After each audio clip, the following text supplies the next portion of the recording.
The man, the myth, the legend, bringer of rain boxing talk here, folks.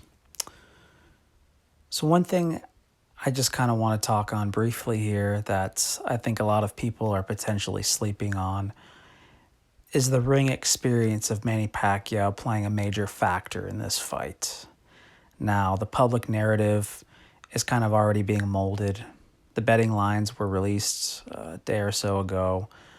I talked about it briefly on this channel, and Spence kind of seems like the prohibitive favorite, and most likely will head into the ring at around a 3 or 4-1 favorite to beat Manny.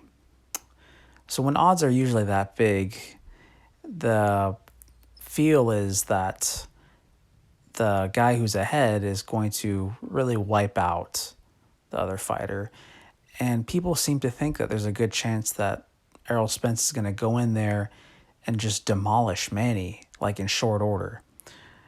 But I think what some people are forgetting is that when Manny Pacquiao was fresh, when his legs were still fresh, when he still had his gas tank at a high level, and that Thurman fight, who was also an undefeated welterweight, former pound-for-pound type of fighter, he, in some moments, made Thurman, a great fighter, look foolish.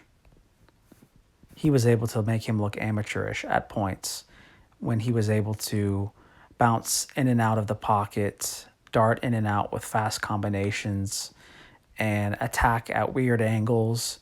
And before Thurman could adapt to his attack, he was really able to, rip off some really sweet combinations. And that first half of the fight was really a rough one for Keith, who was a great fighter with a similar pedigree to what Errol Spence had heading into, they have the same kind of experience and resume, I would say. They're comparable heading into their respective fights with Pacquiao. And people need to understand that if Errol Spence comes in and blasts away Manny, I'll be shocked.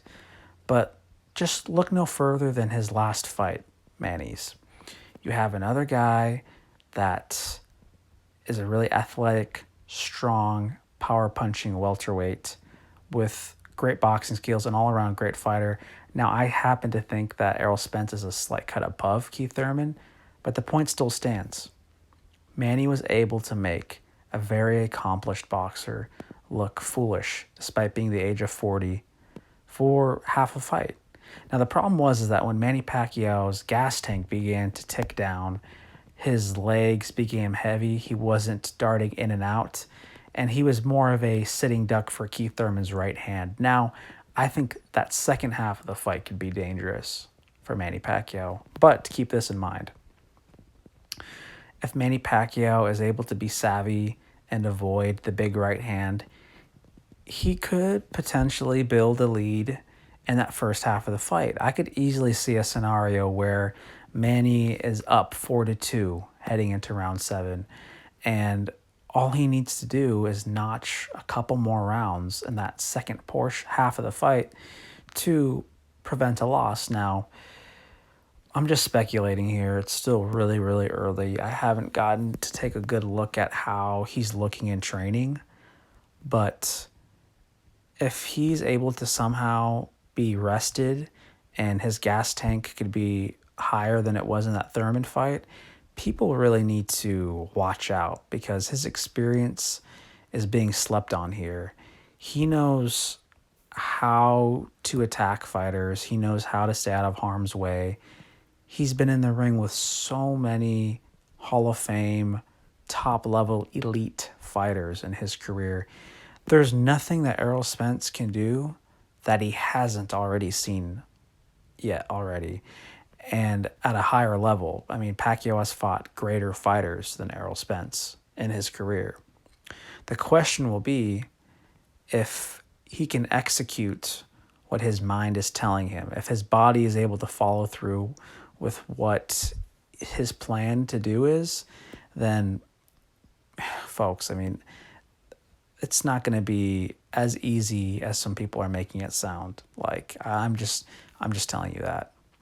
Do not sleep on the experience of the old legend. He's going to be 42, but I can guarantee you almost that that first portion of the fight, for those first 6 rounds, they're going to be Manny's, unless a huge right hand comes in, but I have a feeling that he's going to be able to protect himself. So, folks, don't sleep on him.